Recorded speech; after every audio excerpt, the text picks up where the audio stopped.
Recording in progress.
Ananta, good afternoon to you and welcome back.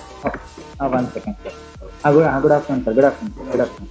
Ananta, it seems that we are having, I think earlier you had how many sessions? 5 sessions before I started? No, sir, I didn't attend. I joined just a fortnight back. I registered myself with just a fortnight back, sir. You told me that, right?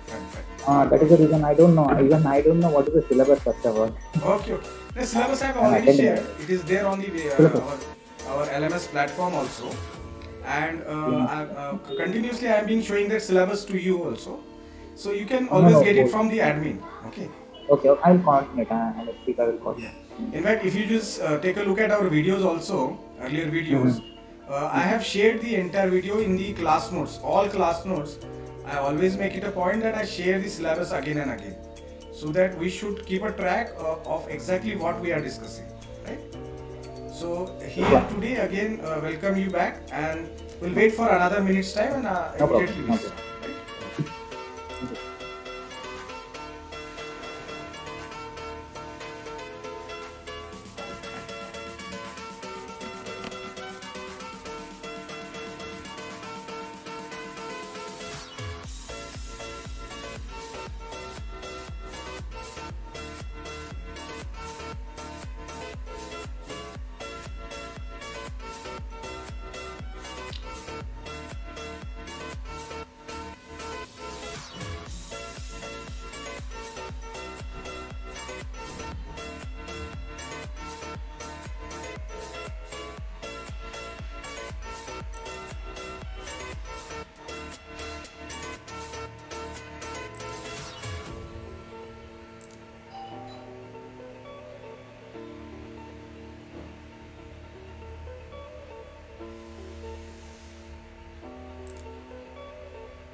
Yes, Anand, I think we can start now.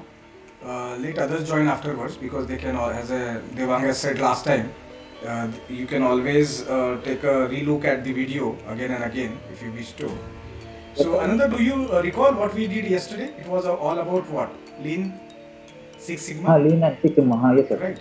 And we have discussed something in detail on this waste, right? 8 types of waste we have Correct. discussed. Transportation waste. Correct. Exactly. Transportation. Everything. Team goods. In order to remember it, Team goods. see it's Team goods. acronym sort of thing. Correct. Team goods, right? Correct, So correct. it is nothing but muda. That is waste in terms of Japanese language. This is what we have discussed. But today we are going to go further, move further in this lean, because see, this concept has to be followed very clearly, because if you really want to compete in this in this global competition, if you really want to stay ahead, then you have to really work on all this waste so as to give value to the customers, right? Value in terms of the goods and the service which you are going to serve. Now we all know that as I said yesterday, there are plenty of ideas with each of us. This is what the video was also saying. In a lifetime, average person usually gets 20 ideas or unique idea which he or she work on it properly, because implementation is very important. If it is done properly, then probably everybody can be an entrepreneur, right? Can do a new venture, can do a new startup. So, but what happens is usually what is lacking is the implementation part, which is very very important, because आप ideas बोलोगे तो plenty of people will give you plenty of idea, and everybody do have certain ideas, right? Maybe most of the ideas are overlapping, simultaneously many of them are thinking about it, but the successful entrepreneur is the only one who implement it the first, and who implement it in a right manner, eliminating all this waste. Because if you are able to eliminate all the waste, then and then only you will be competitive in nature, right? Then and then you will get the competitive advantage. These keywords I'll show you on the syllabus. First of all, let us take a look at the syllabus. See, today, apart from lean startup, I'm going to discuss an entrepreneurial ecosystem, and see here the word which I have used. I'll show you that word, competitive advantages. In fact, if you eliminate all the waste properly, then and then only you will get those advantages. See, here it is. What are the competitive advantages of the company? So how good you are in eliminating this waste will determine how effective and efficiently you manufacture the goods and services. So this has to be taken into account, and that's why I've given so much of emphasis on this lean startup, and that's why I've taken it at the very last, so that this will sum up the entire thing, whatever we have discussed up till now. See, we have not touched this financial roadmap, which includes various government scheme and all those things which are readily available. And many a time, if your startup is good, if your idea is good, many a time you do not need the help of the government schemes also. As you know, it requires a lot of paperwork, a lot of documentation. But whereas many a startup, they start without any paperwork, they start with an idea, they start with a good leadership quality, a leader who takes care of everything, because that is again one of the very important point, entrepreneurial leadership, right? It is entirely the leadership who determines where will the enterprise go, how will the enterprise move, and what should be the mission and vision of the enterprise, right? I am talking about new enterprise.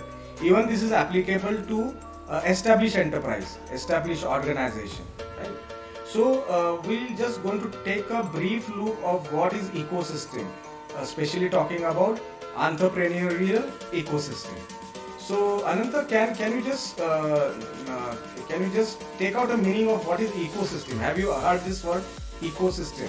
See, this is something related to nature, something related to environment. Ecosystem. Corporate social responsibility. Pardon me? Corporate social responsibility, CSR.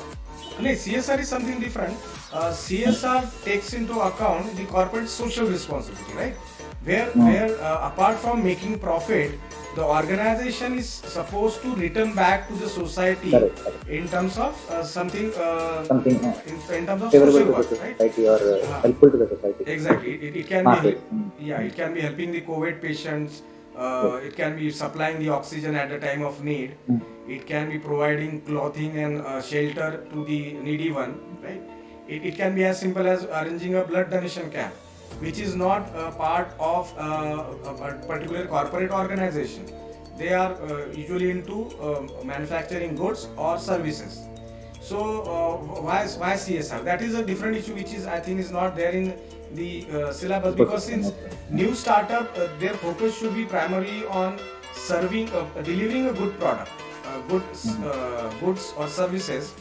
CSR will come when the startups start making profit, and that is the concept. CSR says that apart from making profit, it is the duty of the organization, it is the duty of the firm to return back certain portion of the profit. 2% is the standard rule, which is usually framed, which is legally drawn by the government, that you should return back that much of the amount. It can be in any form.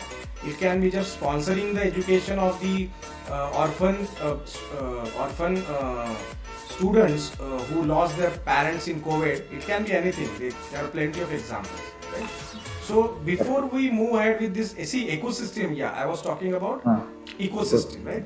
Ecosystem is there in the nature, right? You must have studied in your school days that the goat eat grass, right? Right? And the goat in turn is eaten by the lion or tiger, right? And tiger, after it ages, it matures, it dies out, right? So it get mixed in the soil, and that soil get organic manure, right? Khat jo bolte hain apan. It get nitrogen and phosphorus in terms of from the whatever is left by the remains of the tiger or the lion, whatever it is. So it again helps to grow the grass or the plants, which is again eaten by. So this is nothing but an ecosystem. It moves in a cycle. You can take a ecosystem for water also. A small fish being eaten by a small fish eating the plankton, right? Then the small fish being eaten by a bit large fish. A bit large fish being eaten by a frog or maybe crocodile, right? And ultimately crocodile dying down, because crocodile forms the topmost end of the food chain. This also has a food chain involved, ecosystem, when we talk about nature. Similarly, entrepreneurial ecosystem also has a linkages with each other, right?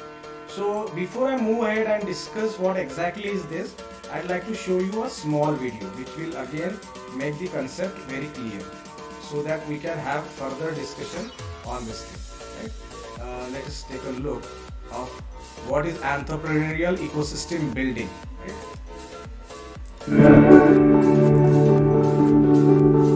An entrepreneurial ecosystem is all of the resources that surround entrepreneurs as they move their business forward.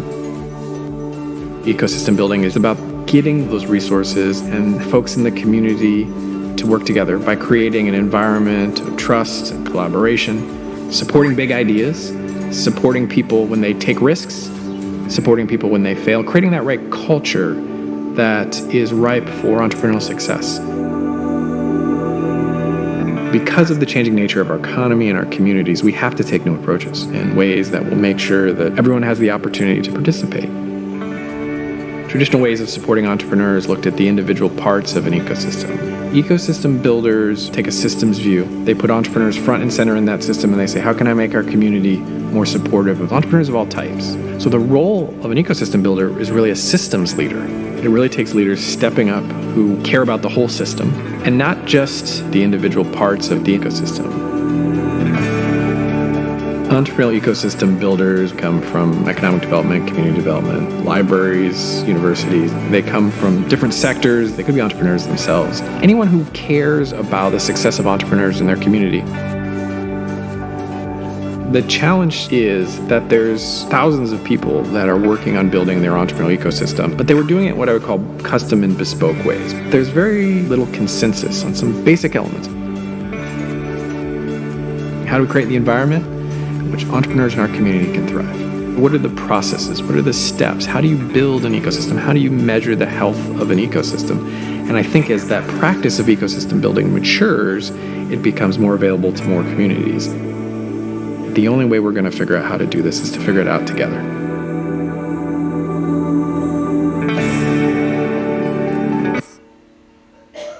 Yes, this was one, and another small video I'd like to show you again. This is related to again entrepreneurial ecosystem. See, this is nothing but entrepreneurial ecosystem is nothing but a network of all the stakeholders, and how socially, culturally, economically they are interrelated, how they are connected, how they are helpful to each other. See, ecosystem itself says that each one of the stakeholder has to contribute to that system, then only that system can work. So we'll have another look at one more video.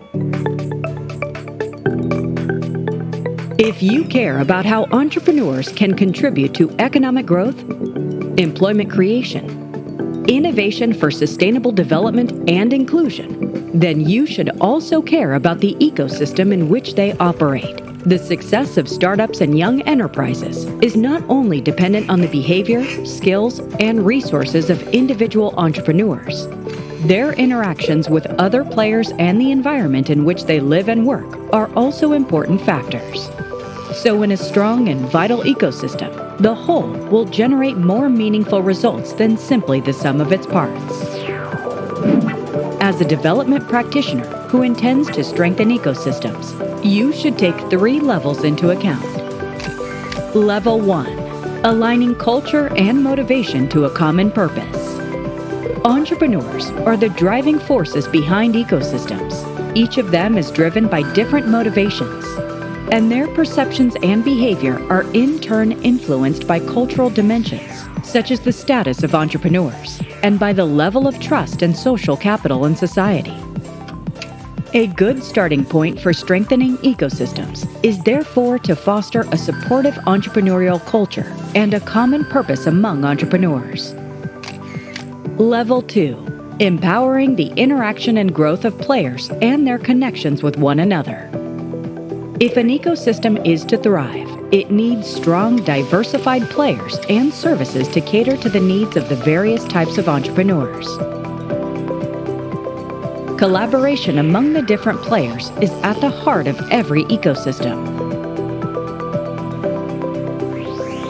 Level 3. Improving the business environment and investment climate for entrepreneurs.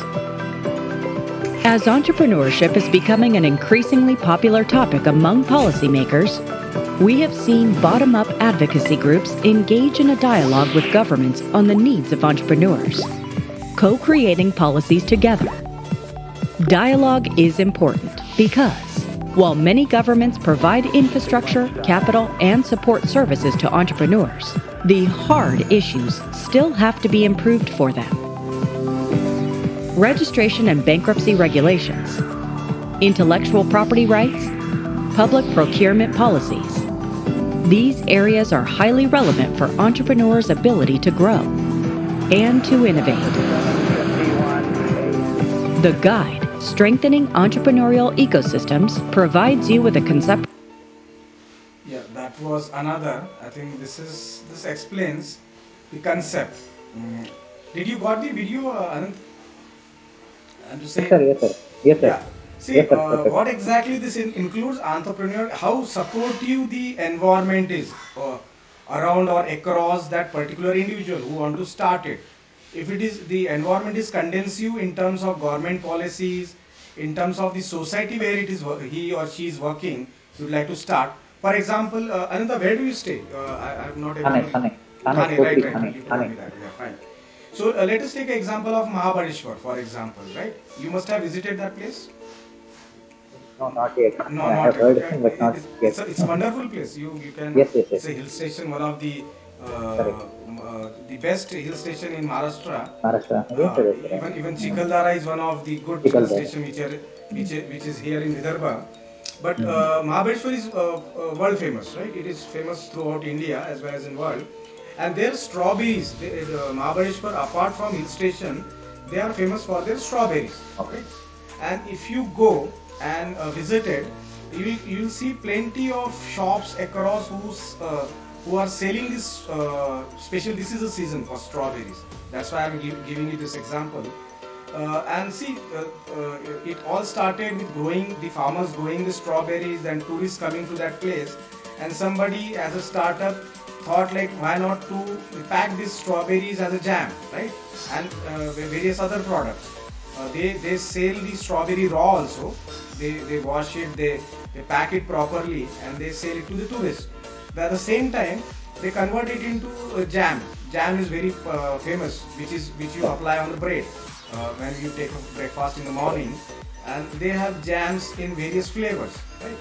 So it was because of the government and because of the tourist support, this particular entrepreneurs there in Mahabaleshwar could sustain and could grow. It was all part of ecosystem because tourists used to come, they used to promote it, and now you can see plenty of stalls across throughout Mahabaleshwar where these small entrepreneurs have grown. From very small they have become big also. Now they have their outlet across Mahabaleshwar and nearby cities like Satara, then Pune, and even in Mumbai, right? In Navi Mumbai and all those places. And the product is what? The basic raw material is strawberry, and to say the produce is strawberry. So if the entrepreneur doesn't have the support of locals, right? They themselves are local, and if they don't have support of the they need to have support of their other type of budding entrepreneurs. Like fine, somebody can grow strawberries very well, but what about transportation? So somebody has to come out with a model of transportation also. They cannot directly rely on the big players, like for example Blue Dart is there, right? They may not take interest in small consignments. So if this ecosystem is there, somebody says fine, you grow it and I'll take care of delivering it.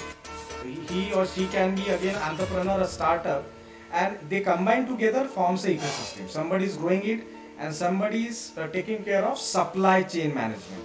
That is again one of the very important part of any entrepreneurship, right? Any enterprise or any startup. So this ecosystem has to be culturally very sound. It should be very supportive, not from the local point of view, but from the micro level. That is, the government should have those type of policy which will support the startups. Like Chiki is another example. Lonavala you must have visited, or you have not been to that place also. Lonavala. Yes, sir, Lonavala I had gone. Lonavala, Khandala I had gone. Lonavala you must have gone. Yeah, fine. Yes. Yeah, it's close by. Close by, yeah. And there Chiki is a famous product, and it all started way back. I think Mohanlal and son is very famous over there. And Madanlal, right? Madanlal, Yes. Chiki. Madanlal Chiki. They are very famous. And they all started from what? A single room they started, and slowly and steadily, because of their USP, that is unique selling proposition, because of their consistency and taste, and because of the environment that permits to make the chikki in that particular format over there, right? Which may not be true in humid and hot weather like which is there in Mumbai possibly, right? Which is very humid in nature. So that is the ideal place. So there the local ecosystem has supported it, right? And that's why that particular product has reached out to the hook and corner of India. Lonavala is famous for its chikki. So these are the example of how an ecosystem plays a very important role in promoting the entrepreneur, right, in that particular region. Because see, our entrepreneurs always start as the enterprise always start as a small, right? No enterprise is born big, right? Somewhere down the line you have to start from scratch, especially talking about startup, because you just have an idea and that's all. And around that idea revolves all these ecosystem. You have to get the confidence, support, and lot many things from the ecosystem. then and then only you can grow, and at the same time you have to see to it that the ecosystem also grow. It is not that the individual should only grow. You have to see to it that all the stakeholders, maybe the creditors, suppliers, right, the society as large, should be included in this ecosystem, and that is the basic concept of ecosystem. Ecosystem says that everybody has to be a part of that particular show. So this particular portion also, as a startup, as an entrepreneur, you have to take into account कि मैं जहाँ start कर रहा हूँ वहाँ पे मुझे कैसा support मिलेगा. Will I get support in terms of logistics? How about the raw material? How about the labor? Even labor is very important. Will I get sufficient labor to produce the amount of goods or services I am looking out for? Right? Will I get them at the? Will I get the necessary skills also? Because giving you another example is Nagpur. Mihan was started few years back, and it was much hype that now the entire face of Vidarbha is going to change. In fact, it started with a lot of what you can call it as funfair sort of thing, but the result was not what was expected, because the want of skilled workers, right? The companies, those who have set up here are probably only BPOs and KPOs. Slowly and steadily, other companies or organizations are also coming, especially IT, but they have to take into account, because there are engineering colleges here, and they know that they can get the local skilled, especially engineers, skilled manpower readily here. They don't have to search around. So this is all part of ecosystem. Will I get this? The inputs will I get? And what about the outputs? When my product is ready, where will I be able to sell it? If it is being done in the ecosystem itself, if it is there, then nothing like that, right? Or the ecosystem should support the promotion of that product also. So plenty of factors will come into picture when we talk about entrepreneurial ecosystem. So I hope this concept is clear, because I deliberately have not made the right. Okay. So something with this ecosystem you can correlate to the nature, because nature, you go to forest, it has its own ecosystem. River will have its own ecosystem. The soil itself will have its own ecosystem, right? So like earthworm, for example, right? So the earthworm will eat the mud, and in turn it will provide a more enriched mud to the plants. Plants in turn will support that particular ecosystem and help the earthworm mature and earthworm grow. So this is how the ecosystems are closely interwoven and closely interrelated to each other. They are closely, I would say, they are knitted together. जैसे अपन woolen cloth बनाते हैं ना, तो they are closely, tightly held to each other, and it is the support which keeps the ecosystem intact. Support in terms of, if we talk about entrepreneurial ecosystem, support in terms of culture, support in terms of finance, support in terms of social network, all those things will come into social support in terms of motivation. You need motivation from the social people around, right? For example, your friend and family. So if that part is missing, then probably the ecosystem is not going to survive.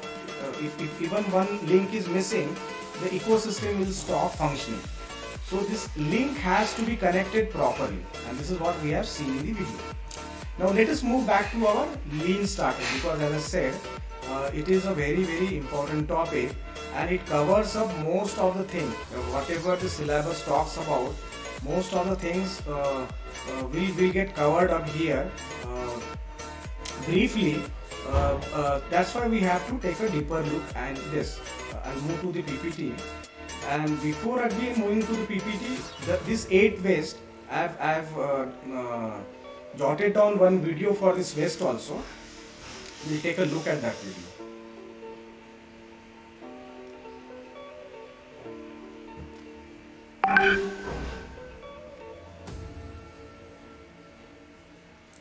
Just a moment.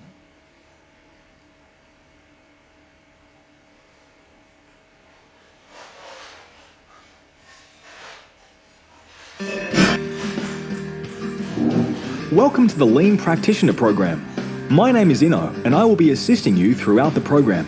By the end, you will have the skills and knowledge to deliver your products and services to your customers with the highest quality, short.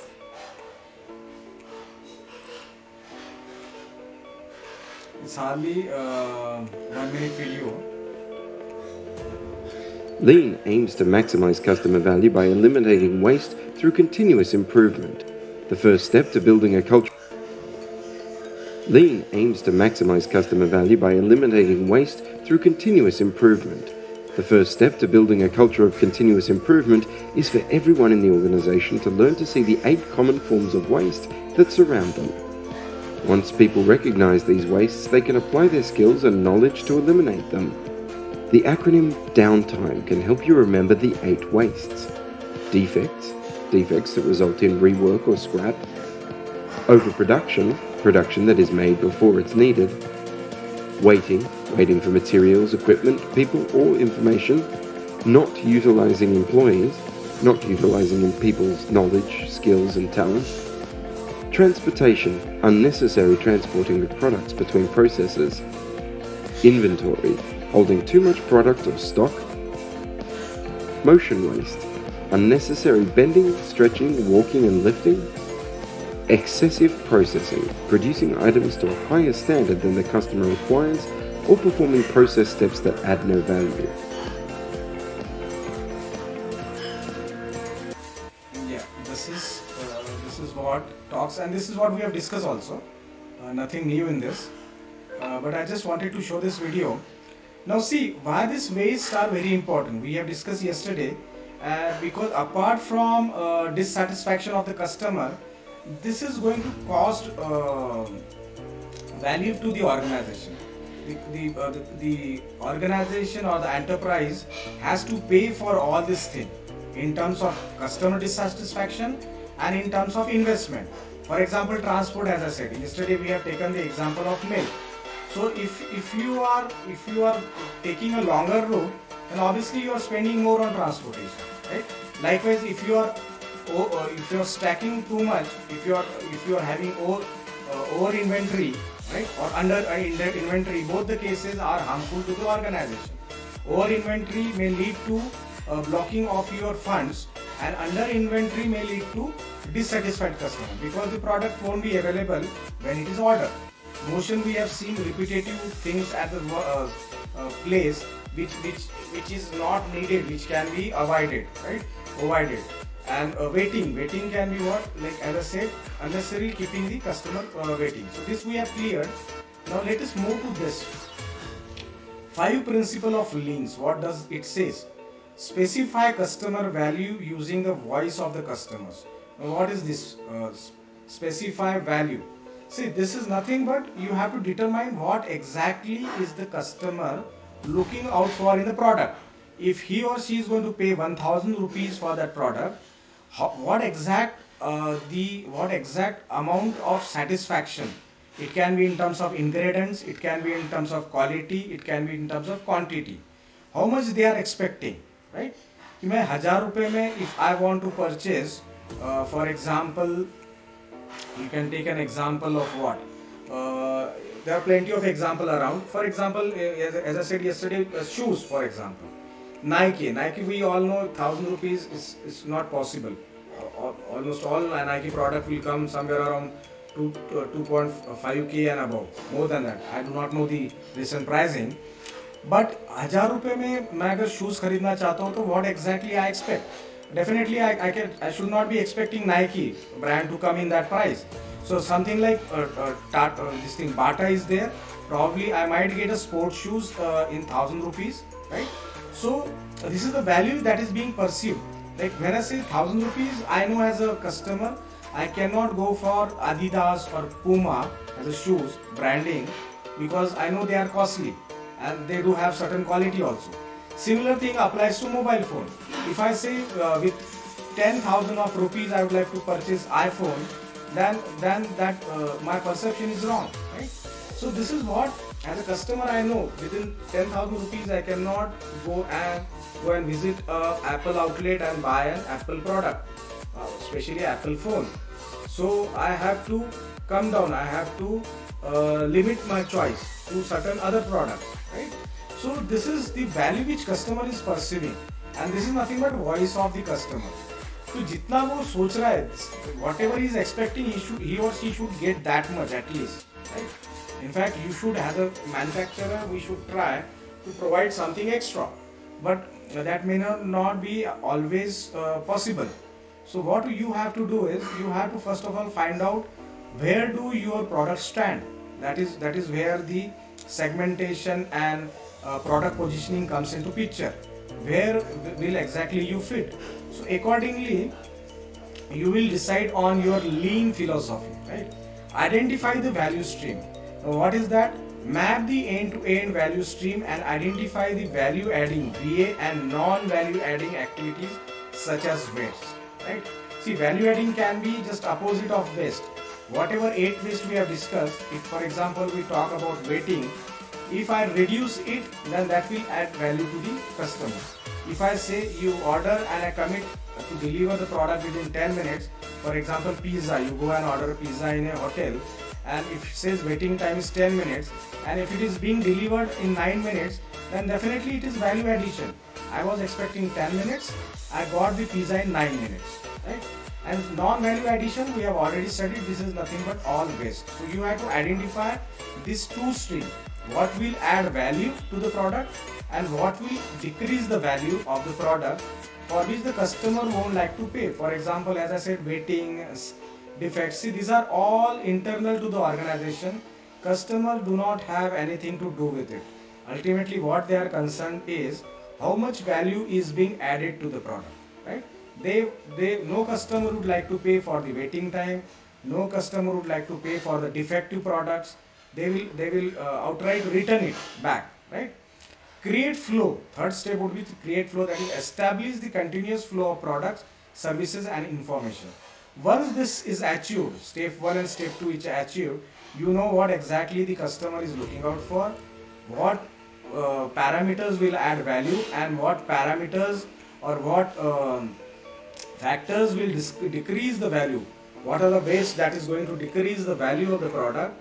You try to create a good supply chain management, right? You have to maintain that consistency.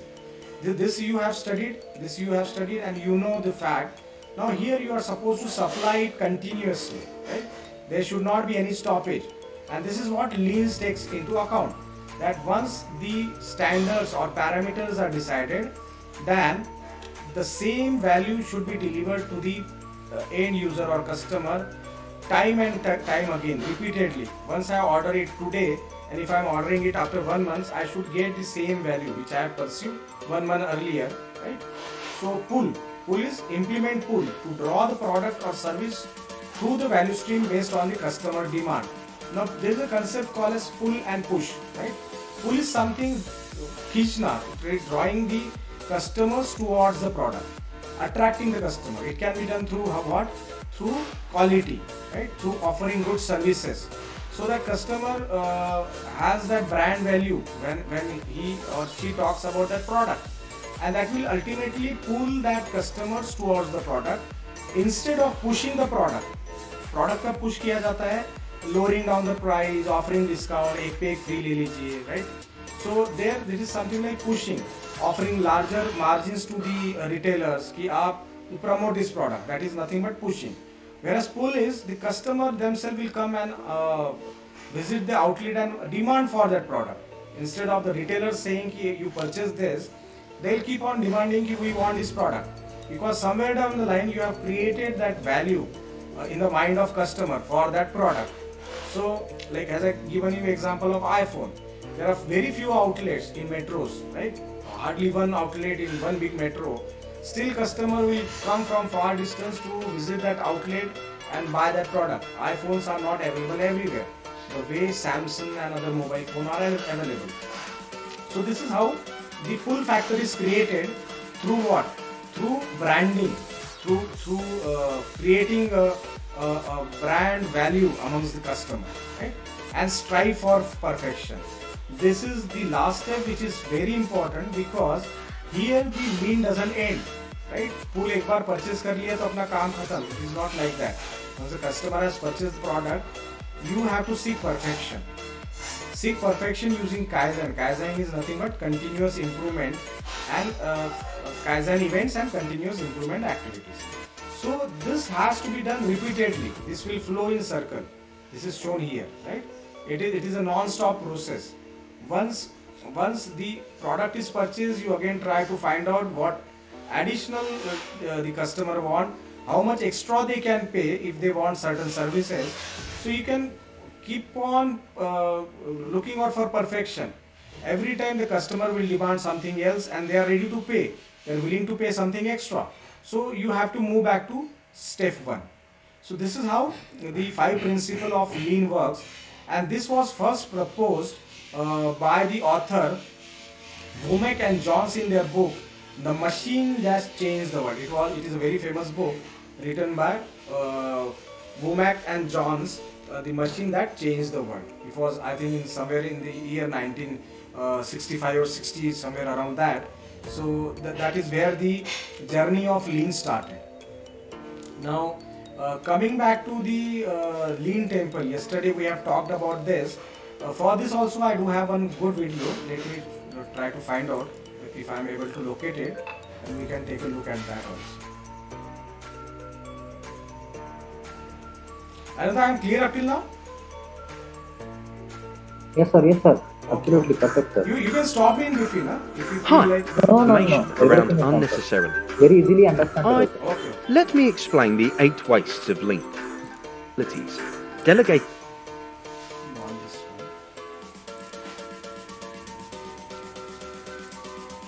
one. Yes. I'm a pizza connoisseur and Yeah, this will talk about the pillars or the Lean Six Sigma pillar. Okay.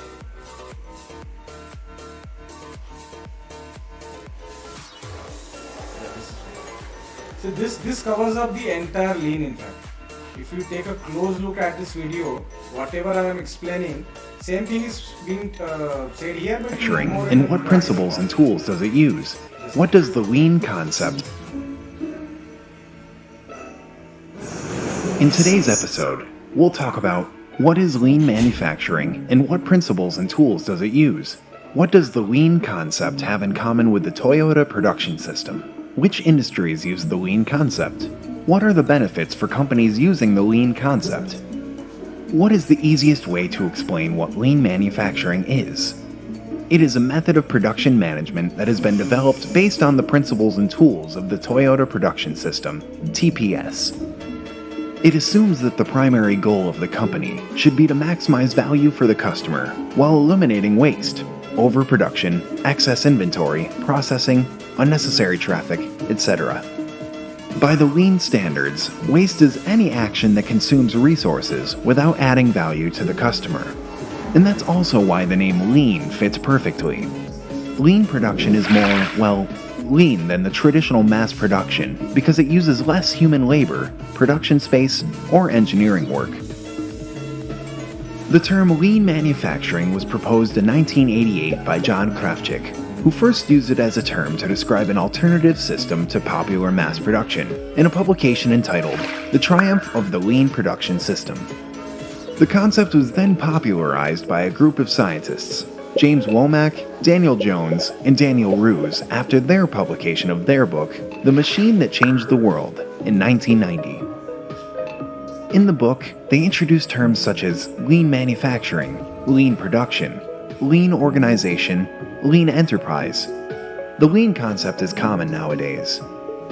An extension of the concept of lean manufacturing is lean management, which applies not only to production, but also the whole management and makes all participants of the organization interested in continuous cost reduction, increase in the quality level, and shortening the delivery time. The principles of lean manufacturing include defining value for the customer, determining the value stream for each product, creating a free flow of materials and raw materials, implementing a pull system in the customer-supplier relationship, and continuous pursuit of perfection. The lean concept characterizes its customers as a beginning and endpoint, which in simple terms means optimization from the point of view of customers' needs and not the internal capabilities of a given company. The basic lean manufacturing tools are Value Stream Mapping, VSM, to collect data on the actual flow of physical elements and information. 5S, 5 steps. Sort, set in order, shine, standardize, sustain. A tool to create a well-organized and orderly workplace. Total Productive Maintenance, TPM, thanks to which every person employed in the company will be able to freely use the tools needed for work. SMED, Single Minute Exchange of Die, a set of techniques and tools enabling the quick changeovers of machines and production processes. It is used wherever highest. See, these are all the techniques. In fact, these are more related to operational management, especially to manufacturing. But still, you can just take a look. You need not be very much needed for our subject. But at least we should have an idea that these are the techniques or tools which I have already mentioned in my PPT. These tools are being used to implement effectively this Lean Six Sigma concept or philosophy in any organization. Assortment production flexibility is desired, or where changeovers take too much time or are very complicated. Polka yoke, error proofing, a tool that helps eliminate mistakes. It is based on the assumption that errors are caused by processes, not people. Kaizen, continuous improvement, based on the belief that employee commitment and their constant pursuit of excellence have a greater impact on the company's development than significant but sporadic improvements. All these tools should be implemented as a comprehensive system of interdependent and mutually supportive practices. As it was mentioned at the beginning, the lean manufacturing concept refers mainly to the Toyota production system, and this is where its basic tools were derived from. The Toyota production system is based on two concepts, Jidoka and just-in-time.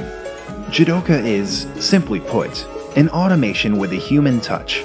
It is a method of quickly identifying and correcting problems that could lead to production defects. The concept of just-in-time is about improving and coordinating all production processes in such a way as to produce only what the next process requires. How does TPS work? The customer starts the process by ordering a car at a dealer. The Toyota dealer issues a demand through headquarters, i.e., a Kanban for a car in a car assembly plant. The order is quickly implemented on the production line according to the Heijunka principle, i.e., level scheduling. This means that the manufactured products and their quantity are balanced in such a way as to meet the customer's requirements and to minimize the inventory. The assembly plant sends the Kanban to the component factory, and the factory turns to its suppliers. First, the body of the car is created, followed by painting and assembly. Only the parts ordered by the customer in a pull system are produced and delivered. The finished cars are transported by water or land to a Toyota dealer, and then they are delivered to a satisfied customer. The Toyota production system assumes that the car is to go smoothly through the production line. This means that the right parts are delivered to the right place in the right time when they are needed, and in just enough quantity to avoid stockpiling at the factory. By focusing on small production batches and producing only what customers want, Toyota has developed flexibility and responsiveness to market needs, which has become an industry standard. By striving for continuous improvement, Kaizen, Toyota has achieved significantly shorter times for changing production dies and machine configurations than their competitors. The ability of the Toyota production system to react quickly to new trends makes it an ideal model in a dynamically changing business environment. Not only does Toyota use the lean manufacturing system, the concept is also used by such giants as Ford, Parker Hannifin, John Deere, Caterpillar, Textron, Intel, Kimberly-Clark Corporation, and Nike. Lean management principles outside of the industry have been reflected in various other sectors. In the service sectors, lean service, including banking and financial services, hotels, restaurants, and air transport. In healthcare, lean healthcare. In logistics, lean logistics. In the supply chain. In construction, lean construction. In IT, lean IT. In higher education, lean higher education. In public sector, lean government. From the text, How to Use Lean Manufacturing Methods to Introduce Innovation by Professor Tomasz Koch, we learn that applying the lean concept in practice allows to achieve shorter production period, better quality, and significantly lower costs compared to the traditional approach. In traditionally organized companies, the material from which the product is made spends weeks, often even months in the plant, while its processing time is measured in minutes or hours. Based on the analysis of over 50 case studies from various industries, carried out by the Lean Enterprise Institute Poland, the most frequently improved indicators, thanks to the use of lean manufacturing, are increase in efficiency by up to 66%, increase in the use of machines measured by OEE by as much as 59%, reduction of inventory in the course of production up to 80%, reduction of the production space by up to 61%, shortening the time of transition from raw material to finished product by up to 70%, exchange of dyes time reduction by up to 96%. In addition, many companies also mention other benefits, such as significant improvement in quality, reduction in the number of complaints, increase in the number of ideas for improvement presented by employees, improved communication, or reduction of waste. Right now, management in accordance with the lean philosophy is one of the most effective methods in the world and gives development opportunities to all those who want to become involved in the role of a creator. Yeah, that is all for this lean. I hope, Ananta, I hope you're following it. Yes, sir. Yes, sir. Okay, fine. So let us move further. Yeah, just a minute.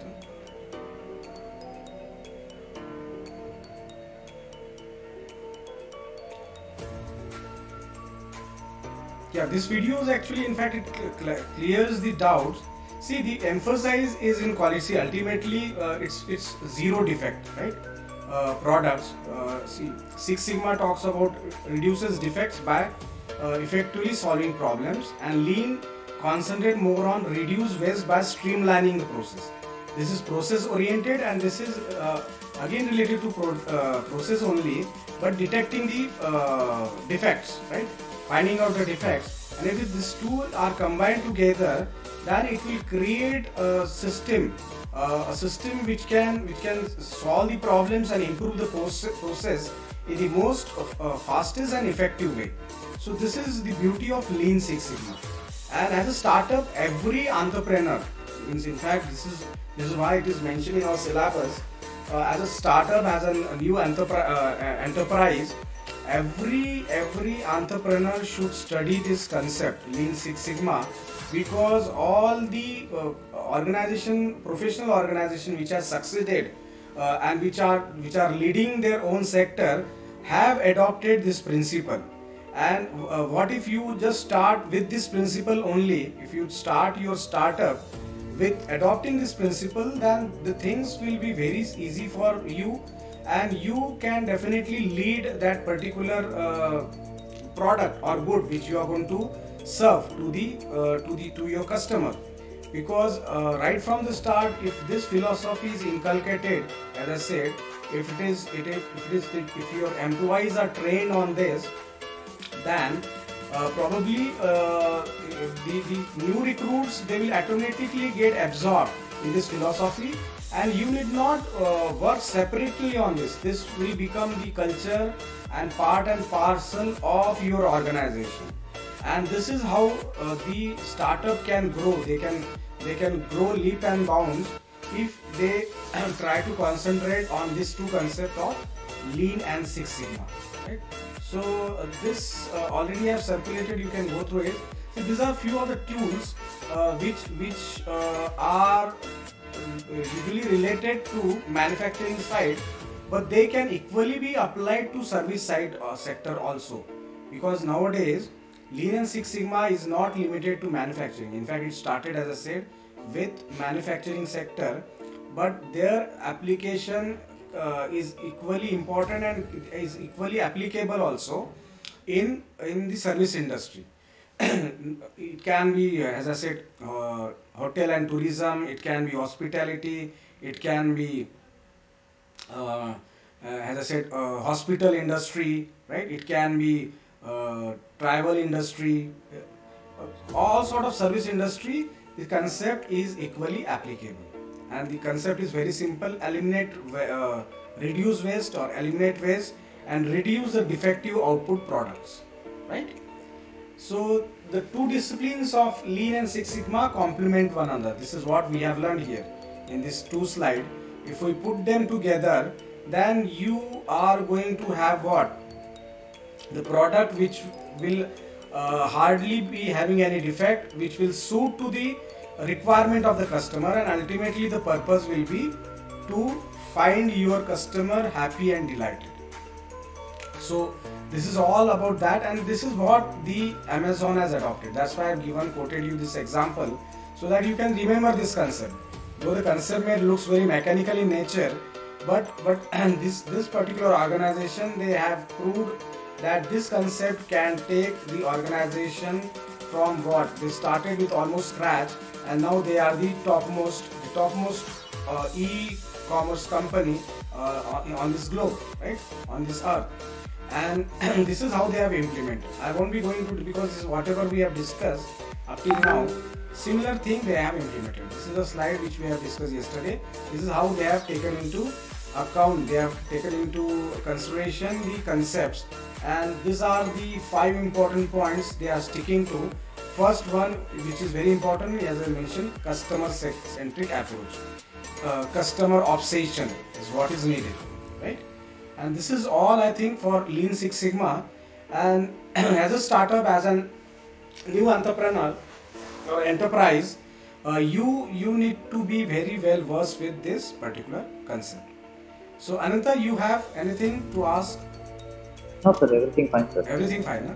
See, what I feel is a further lecture are not being allotted as of now, but in case you find any doubt up till now, right, whatever has been discussed, because you joined a bit late, prior to I started taking the session, 5 sessions I suppose were taken by some other faculty member, and even if you have doubt in any of the portion of this syllabus, you can always come back to me. I hope we'll be having 1 or 2 sessions more. I didn't got the exact itinerary or the schedule. Once I get it, and you'll be getting the live notification also कि अपना अगला class कब होने वाला है.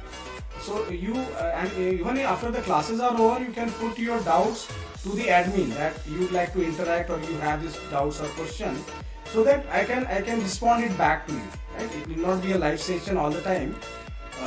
There is a provision that you can put your queries also. Right? So just go through the syllabus and books. As I said, you can pick up good books on entrepreneurship development. ED, we call in short form is ED. Those are all suitable for this particular subject, because this is nothing but the start point of ED. Entrepreneurship development is further extension of startup, but entrepreneurship development itself will talk about what exactly a startup is all about. And next time, if we are going to meet, probably I am going to take something on customer discovery, right? In fact, I have taken few portions earlier, and financial roadmap, so that we touch. In fact, I would like to talk more on entrepreneurial leadership.